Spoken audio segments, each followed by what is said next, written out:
हरे कृष्णा। स्वागत है आपका मेरे चैनल हील योर सोल और मैं आपकी दोस्त नेहा। आज इस वीडियो के माध्यम से हम जानेंगे कि अपने इम्यून सिस्टम को हम कैसे स्ट्रॉन्ग बना सकते हैं।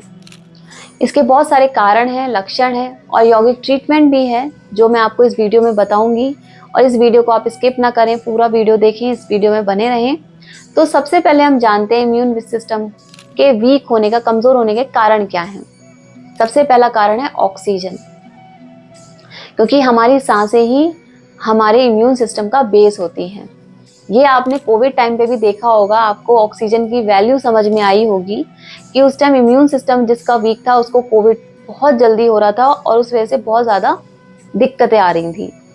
तो आपको ऑक्सीजन की वैल्यू कोविड टाइम पे पता चल गई होगी, इसीलिए कहते हैं कि नो ब्रीथ नो लाइफ। दूसरा कारण है पॉल्यूशन। आज आप अपने आसपास देख रहे हैं कितना पॉल्यूशन है, जिससे हमारे ब्रीदिंग लेने में दिक्कत होती है, जो हमारे इम्यून सिस्टम को वीक करती है। तीसरा हमारा खाना पीना, यानी हमारा खराब खाना पीना। आपने देखा है हम कुछ भी खाते हैं, हम जंक फूड खाते हैं, बाहर की कुछ भी चीजें खाते हैं, इतना ऑयल होता है जो हमारे इम्यून सिस्टम को कमजोर करता है। हेल्दी चीजें हम बहुत ही कम लेते हैं। तीसरी चीज है हमारी नींद ना होना। प्रॉपर नींद नहीं होने से हमारा माइंड डिस्टर्ब रहता है, जिससे हमारा इफेक्ट हमारे डाइजेशन पे पड़ता है। हमारा खाने पीने में हम जो भी खाते हैं वो डाइजेस्ट नहीं होता है, तो हमारा इम्यून सिस्टम वीक हो जाता है। चौथी चीज है हमारा स्ट्रेस, एंजाइटी, यानी कि आज के टाइम में इतना स्ट्रेस है, इतनी टेंशन है, हम किसी भी चीज को लेके चिंता करने लगते हैं बहुत ज्यादा। करते करते वो डिप्रेशन में हम चले जाते हैं, जिससे हमारे बॉडी के ऑर्गन्स पे इफेक्ट पड़ता है और सबसे पहले हमारे इम्यून सिस्टम पे इफेक्ट पड़ता है। तो ये सब हैं हमारे कारण। लक्षण क्या है इसके, ये भी जान लेते हैं हम। लक्षण ये है कि हम बहुत जल्दी जल्दी बीमार होते हैं।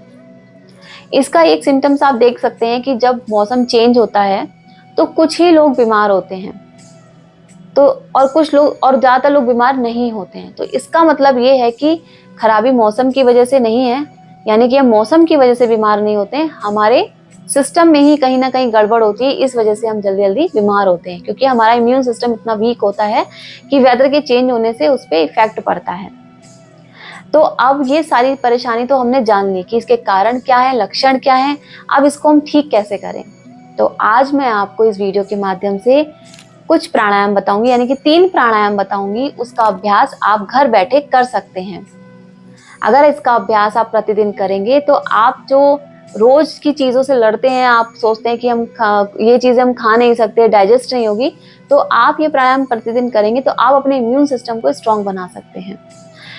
तो सबसे पहला प्राणायाम है आपका कपालभाति। सभी ने सुना भी है, कुछ लोगों ने इसका अभ्यास किया भी होगा, इसके इफेक्ट भी आपको पता होंगे। तो आज मैं आपको इस वीडियो के माध्यम से बताऊंगी कि इसको आप कैसे कर सकते हैं। इसको आप सुख आसन में बैठ के, जैसे मैं बैठी हूँ वैसे भी कर सकते हैं। मैट बिछा लें या फिर आप चेयर पे बैठे हैं, जो लोग नीचे जमीन पे नहीं बैठ सकते वो चेयर पे बैठ के कंफर्टेबल पोजीशन में आके, बट अपने पोस्चर को आपको ठीक रखना है। पोस्चर आपका, यानी कि आपकी जो रीढ़ की हड्डी है वो सीधी एक लाइन में होनी चाहिए, तभी उसके इफेक्ट होते हैं। अगर वो रीढ़ की हड्डी ऐसे मुड़ी होगी तो आपको किसी भी प्राणायाम के अच्छे रिजल्ट नहीं मिलेंगे। तो सबसे पहले हमें क्या करना, सुखासन में बैठ जाएंगे, अपनी हथेली को खुला रखेंगे आसमान की तरफ। और हमें क्या करना है, मैं आपको एग्जांपल बता देती हूँ। जैसे कि एक कैंडल जल रही है आपके सामने और आपको उसको बुझानी है, तो आप क्या करते हैं, जब आप बुझाते हैं तो पेट पे जोर पड़ता है और पेट अंदर की तरफ जाता है, और जब फूकते हैं तो आप बाहर छोड़ते हैं तो पेट अंदर की तरफ जाता है। फॉर एग्जाम्पल, जैसे कि ये कैंडल जल रही है और मैं फूक मारती हूँ, तो आप देखेंगे पेट अंदर की तरफ जा रहा है, बाहर की तरफ आप थ्रो कर रहे हैं। लेकिन इसमें आपको क्या करना है कि मुंह से आपको सांसों को नहीं छोड़ना है, आपको इसको नाक से छोड़ना है। ठीक है, इस स्टार्टिंग में आप सिर्फ 10 स्ट्रोक लगाएंगे, यानी 10 टाइम करेंगे। धीरे धीरे आप इसकी काउंटिंग बढ़ाएंगे डे बाई डे। आपको एक ही दिन में ज्यादा नहीं करना है, वरना आपके स्टमक में दर्द होगा, क्योंकि प्रैक्टिस नहीं होती है। इसको आपको धीरे धीरे करना है, ठीक है। और धीरे धीरे in the sense come counting करनी है पहले दिन, फिर आप डे बाई डे बढ़ाते रहेंगे। कैसे करने वो मैं आपको बता देती हूँ, आप देख लीजिए। अपनी आंखों को बंद करेंगे, ध्यान लगाएंगे, सुख आसन में बैठेंगे और सांसों को बाहर थ्रो करेंगे। आपको छोड़ने पर ध्यान देना है, पेट ऑटोमेटिकली अंदर की तरफ पुश होगा। स्टार्ट।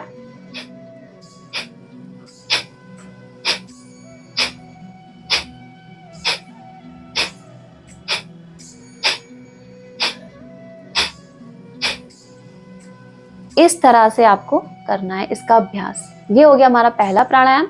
दूसरा प्राणायाम आप करेंगे भस्त्रिका। भस्त्रिका में आपको क्या करना है, जितना आप सांस लेंगे फोर्सफुली, उतनी फोर्सफुली सांस को आपको छोड़ना है। आपको क्या करना है, मुट्ठी बनाएंगे, दोनों हाथों को अप करेंगे। आपको क्या करना है, सांस को नीचे छोड़ना है।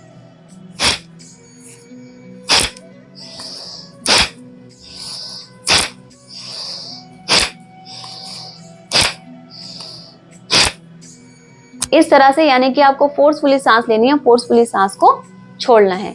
इसके आप 3 से 4 बार, यानी कि आप रिपीट करेंगे, 3 से 4 बार आप कर सकते हैं स्टार्टिंग में, यानी कि 10-10 के 3 टाइम करें। और अगर आपको लगता है कि आपको अनईजी लग रहा है तो आप उसी समय रुक जाएंगे। आपको प्राणायाम करते हुए ध्यान रखना है सांसों पर, कि आप सांसों को किस तरीके से ले रहे हैं और कैसे छोड़ रहे हैं। ठीक है, माइंड पे जोर नहीं देना है, माइंड पे प्रेशर देके कोई भी सांस को खींचना नहीं है। नॉर्मली हम सांस लेते हैं, बट उसको थोड़ा सा डीप लेना है, आपको डीप लेना है, डीप छोड़ना है।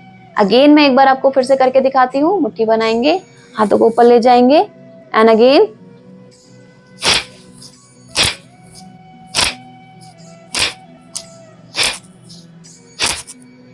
इस तरह से ये आप प्राणायाम करेंगे। ये आपका दूसरा प्राणायाम हुआ। अब मैं आपको बताऊंगी तीसरा प्राणायाम। तीसरा प्राणायाम आपका सूर्यभेदी प्राणायाम, यानी कि हमारी जो राइट नॉस्ट्रिल होती है वो हमारी सूर्यभेदी प्राणायाम, सूर्यभेदी, और आपकी लेफ्ट साइड आपकी चंद्रभेदी, यानी सूर्यभेदन और चंद्रभेदन। लेकिन हमें अपना इम्यून सिस्टम स्ट्रॉन्ग करना है, तो हमें अपनी बॉडी में हीट को जनरेट करना है, जिससे कि हमारी जो आमाशय, जिसमें कहते हैं कि अग्नि जब प्रज्वलित होती है तो हमारा जो खाना है वो अच्छे से डाइजेस्ट होता है। तो अग्नि को प्रज्वलित करने के लिए हमें क्या करना है, अपने डाइजेशन को स्ट्रॉन्ग करने के लिए, हीट जनरेट करने के लिए हमें सूर्यभेदी प्राणायाम करेंगे। सूर्यभेदी प्राणायाम आपको कैसे करना है, कि आपको अपनी राइट नॉस्ट्रिल से ही सांस को लेना है और लेफ्ट से छोड़ना है। राइट से लेना है, लेफ्ट से छोड़ना है। आपको राइट से ही लेना है और लेफ्ट से ही छोड़ेंगे। कैसे करेंगे, हम मुद्रा बनाएंगे। सबसे पहले तो अपनी इंडेक्स फिंगर और मिडिल फिंगर को फोल्ड करेंगे, और अपनी रिंग फिंगर और थंब से, इससे, और अपनी लिटिल फिंगर को हम इससे ज्वाइन कर लेंगे रिंग फिंगर से। इस तरीके से मुद्रा बनाएंगे। और अपनी राइट नॉस्ट्रिल, यानी कि हमें क्या करना है, हमें राइट से लेना है, तो हम लेफ्ट वाले यानी रिंग फिंगर से अपनी लेफ्ट नॉस्ट्रिल को बंद करेंगे और राइट से सांसों को भरेंगे। आराम से हमें इस ब्रीदिंग को लेना है। लेफ्ट से हम छोड़ देंगे, राइट से,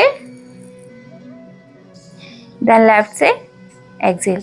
यानी कि आपको राइट से लेना है और लेफ्ट से छोड़ना है, यानी कि सूर्यभेदी प्राणायाम। ये आपको 2 से 3 मिनट करना है स्टार्टिंग में। और आप कुंभक भी लगा सकते हैं, यानी कि आप ब्रीथ को होल्ड करके भी कर सकते हैं। यानी कि आप सांस को भरेंगे 4 काउंटिंग में, 4 काउंटिंग तक होल्ड रखेंगे, 1 2 3 4, एंड 4 काउंटिंग में एक्सेल कर देंगे। लेकिन स्टार्टिंग में आपको क्या करना है, खाली राइट से लेना है और लेफ्ट से छोड़ना है।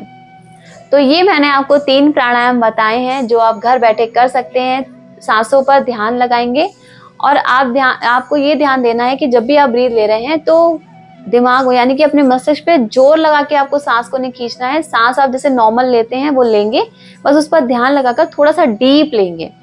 यानी कि जब आप आंखें बंद करेंगे तो आपका पूरा ध्यान आपकी सांसों पर होगा, और जब सांसों पे होगा तो आपको उसको थोड़ा सा डीप करना है, यानी कि ब्रीथ को लंबा लेना है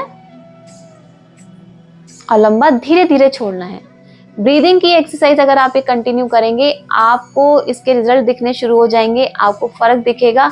आप देखेंगे आपको हर एक चीज में अच्छा फील होगा, आपका माइंड फ्रेश होगा। आप एंजाइटी, स्ट्रेस, जो भी आपको प्रॉब्लम है, आपको मेंटली आप बहुत अच्छे, मतलब हर तरीके से अपने आप को फिट कर पाएंगे। तो जो भी नेगेटिव थॉट है वो अपने सांसों के द्वारा, आप जब ब्रीदिंग एक्सरसाइज करेंगे उसके द्वारा अपने इसको, टॉक्सिन जो भी होते हैं वो आपके बाहर निकलेंगे। तो अगर आपको मेरा वीडियो अच्छा लगा हो तो प्लीज मुझे जरूर बताएं कमेंट बॉक्स में कमेंट करके। तब तक के लिए सभी को राधे राधे।